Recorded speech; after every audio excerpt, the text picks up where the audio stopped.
दी print के YouTube channel को subscribe करें और ताज़ा अपडेट्स पाने के लिए बेल आइकन दबाएं। बीजेपी के 388 सांसदों में से 45 ऐसे सांसद हैं जो किसी खास परिवार से ताल्लुकात रखते हैं, यानी कि उसको एक सही शब्दों में डायनेस्ट कह सकते हैं। तो क्या बीजेपी डायनेस्टों की पार्टी हो गई है?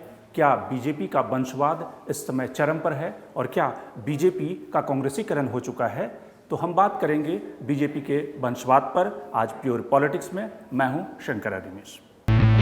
अगर उदाहरण से देखें कि आज राज्यसभा के जो नए सांसद चुनकर आए हैं, उनका एक तरह से शपथ ग्रहण समारोह था और उन शपथ ग्रहण समारोह में बीजेपी के कई सारे सांसद जो राज्यसभा में फिलहाल चुनकर आए हैं, जिसमें ज्योतिरादित्य सिंधिया, विवेक ठाकुर जैसे सांसद हैं जो खास परिवार से ताल्लुकात रखते हैं, यानी कि उनके पिता भी राजनीति में रहे हैं, उनके पिता के जो पिता थे वो भी राजनीति में रहे हैं। तो एक तरह से जो डायनेस्टिक पॉलिटिक्स है उसके एक सर्वश्रेष्ठ उदाहरण के तौर पर ये सांसद चुनकर उन्होंने शपथ ली है। तो सवाल ये है कि क्या बीजेपी का वंशवाद इस समय चरम पर है? इस सवाल के जवाब में हम देखेंगे कि किस तरह से राज्यसभा के जो चुनाव हाल फिलहाल में हुए हैं उसमें भी बीजेपी के कई सारे ऐसे सांसद हैं जो चुनकर आए हैं और वो किसी खास परिवार से ताल्लुकात रखते हैं, जिसमें ज्योतिरादित्य सिंधिया हैं, विवेक ठाकुर हैं, उदयन राज भोसले हैं। ये सारे सांसद हैं जो एक खास परिवार से ताल्लुकात रखते हैं। उसमें कुछ राजा महाराजा भी हैं, कुछ ऐसे हैं जिनके पिता पहले से ही राजनीति में रहे हैं। तो क्या बीजेपी का जो वंशवाद है वो इस समय एक तरह से जो कांग्रेस के ऊपर आरोप लगता था कि कांग्रेस डायनेस्टिक पॉलिटिक्स और खास करके परिवारवाद को खास बढ़ावा देती रही है, वो आरोप इस समय बीजेपी पर लग रहे हैं? सिर्फ राज्यसभा की बात नहीं है, अगर लोकसभा के आंकड़ों को भी देखें 2019 में तमाम जो बड़े चेहरे, जिसमें अनुराग ठाकुर हों या फिर दुष्यंत हों या फिर राघवेंद्र हों जो कि येदियुरप्पा के बेटे हैं, वो सब चुनकर बीजेपी में आए हैं और ये संख्या तकरीबन 45 तक है। कांग्रेस के जो सांसद हैं, अगर 2019 के आंकड़े को देखें तो कांग्रेस के ज़्यादातर जो डायनेस्टिक पॉलिटिक्स वाले जो सांसद हैं वो 2019 के लोकसभा चुनाव में जीत कर नहीं आए। खुद राहुल गांधी को अपनी सीट हारनी पड़ी, यानी कि अमेठी में वो अपना चुनाव हार गए, मिलिंद देवड़ा चुनाव हार गए, जितिन प्रसाद, ऐसे तमाम जो नेता हैं वो कहीं ना कहीं चुनाव हारे।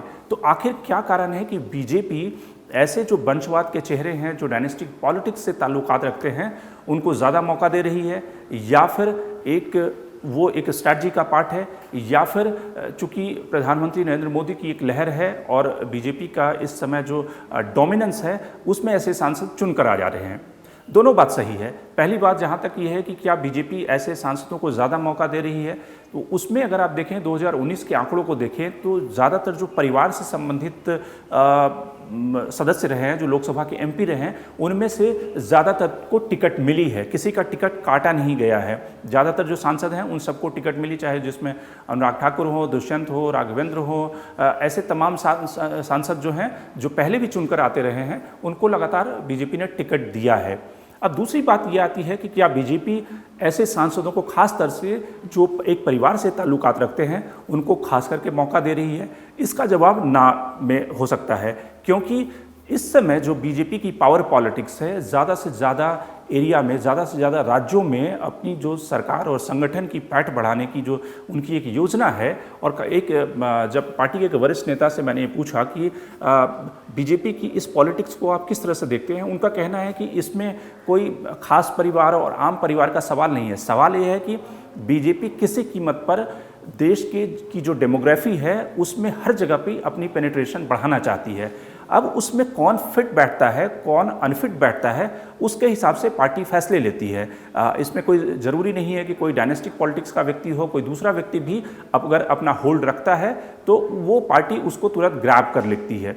तो पहला सवाल यह है कि बीजेपी में किस तरह से डायनेस्टिक पॉलिटिक्स और जो खास करके वंशवाद के जो लोग हैं उनका बोलबाला बढ़ रहा है।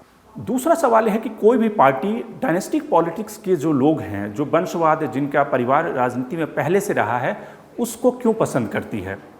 इस सवाल का जवाब ढूंढना मुश्किल है, लेकिन अगर आप देखें, आंकड़ों को देखें तो सिर्फ 2019 के आंकड़ों को देखें, जिसमें कि अखिलेश यादव की परिवार, मुलायम सिंह का परिवार, लालू प्रसाद का परिवार, बादल परिवार, बीजेपी का जो परिवार है, कांग्रेस का जो परिवार है, उसमें ढेर सारे सांसद जो हैं वो चुनकर नहीं आए। बहुत सारे ऐसे सांसद हैं जो चुनाव हार गए, जिसमें अगर आप मुलायम सिंह परिवार की बात करें तो डिंपल यादव को भी चुनाव हारना पड़ा, अक्षय यादव हैं उनको भी चुनाव हारना पड़ा, मिसा भारती चुनाव हार गई। कांग्रेस के तो ढेर सारे ऐसे जो नेता थे जो पिछली लोकसभा में सांसद थे, उन सबको चुनाव हारना पड़ा, जिसमें कि आप देख सकते हैं मिलिंद देवड़ा, जतिन प्रसाद, ऐसे तमाम जो लोग हैं वो कहीं ना कहीं संसद में नहीं पहुंच पाए। तो पार्टियां क्यों पसंद करती है, उसका एक तर्क ये है कि ऐसे नेता अपने अपने इलाकों में, अपने अपने क्षेत्र में एक होल्ड रखते हैं।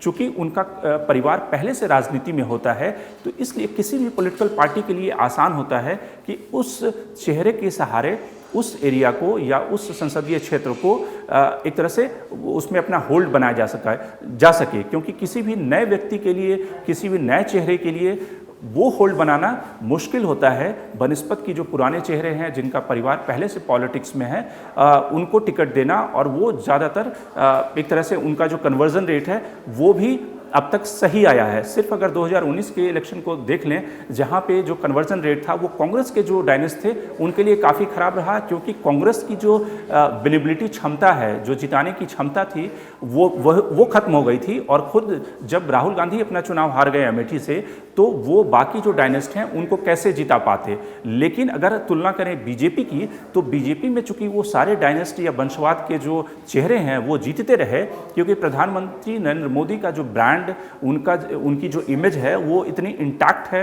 या कहें कि और बढ़ी है आने वाले दिनों में, तो इसलिए बीजेपी अपने सारे डायनेस्ट को जिता पाने में सफल रही। लेकिन इसमें एक बात ध्यान रखने वाली ये भी है कि अगर आप पिछले लोकसभा के आंकड़ों को देखें, जिसमें कि बीजेपी के 288 सांसद थे, उसमें से बीजेपी ने तकरीबन 1/3 सांसदों का टिकट काट दिया था और नए चेहरों को बीजेपी ने उम्मीदवार के तौर पर उतारा।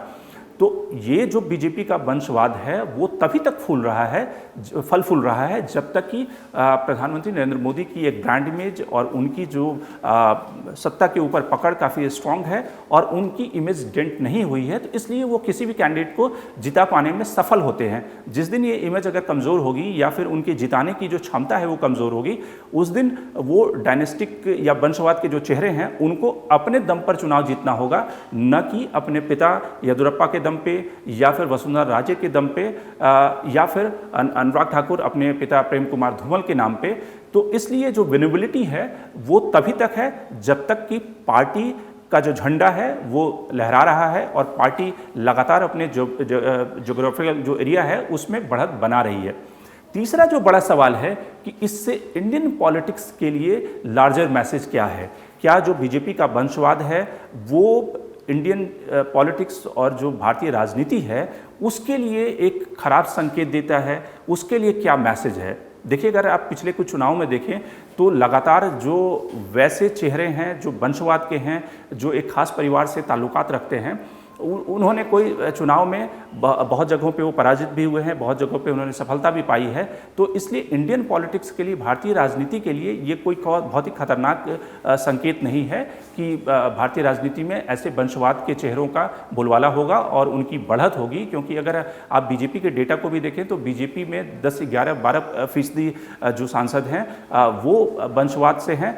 पूरी अगर पार्लियामेंट को देखें तो पूरी पार्लियामेंट में निश्चित तौर से अगर सारी पार्टियों को मिला दिया जाए तो 30% ऐसे सांसद हैं जो एक खास राजनीतिक परिवार से ताल्लुकात रखते हैं, लेकिन 70% ऐसे सांसद हैं जो उस परिवार से ताल्लुकात नहीं रखते हैं। तो इसलिए डायनेस्टी कोई एक फार्मूला नहीं है कि जिसके आधार पर आप चुनाव जीत जाएंगे। और ख़ास करके जब लालू प्रसाद, मुलायम सिंह यादव और तमाम जो बड़े बड़े दिग्गज रहे हैं उनके बेटे और बेटियों को भी जनता ने हराया है। तो इसलिए जो बड़े संकेत हैं भारतीय राजनीति के, ये डायनेस्टिक जो पॉलिटिक्स है उससे बहुत ज़्यादा निराश होने की ज़रूरत नहीं है और ख़ास करके इनसे घबराने की भी ज़रूरत नहीं है। हाँ, ये ज़रूर बात है कि अगर ये व्यक्ति जब किसी पार्टी के शीर्ष पर यानी कि टॉप लीडरशिप पे पहुंचता है, जो कि एक आर्गूमेंट ये हो सकता है कि कांग्रेस की जो टॉप लीडरशिप है वहाँ पे डायनेस्टिक पॉलिटिक्स का बोलबाला है, लेकिन जो बीजेपी की लीडरशिप है, जो पार्टी के राष्ट्रीय अध्यक्ष हैं और जो जनरल सेक्रेटरी हैं, जो पार्टी को ड्राइव करते हैं, वहाँ पर डायनेस्टिक पॉलिटिक्स का बोलबाला नहीं है।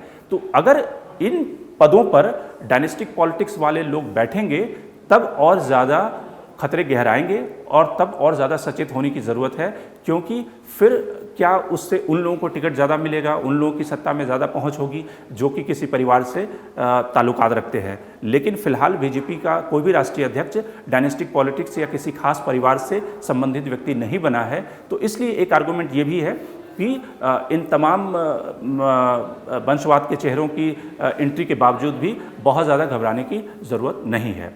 Shankar Animesh the print. लेकिन हमारे YouTube चैनल को सब्सक्राइब करना न भूलें। हमारे जो सोशल मीडिया के प्लेटफॉर्म हैं उस पर लगातार अपनी धमक बनाए रखें और उससे लगातार उसे लाइक करें, रिट्वीट करें।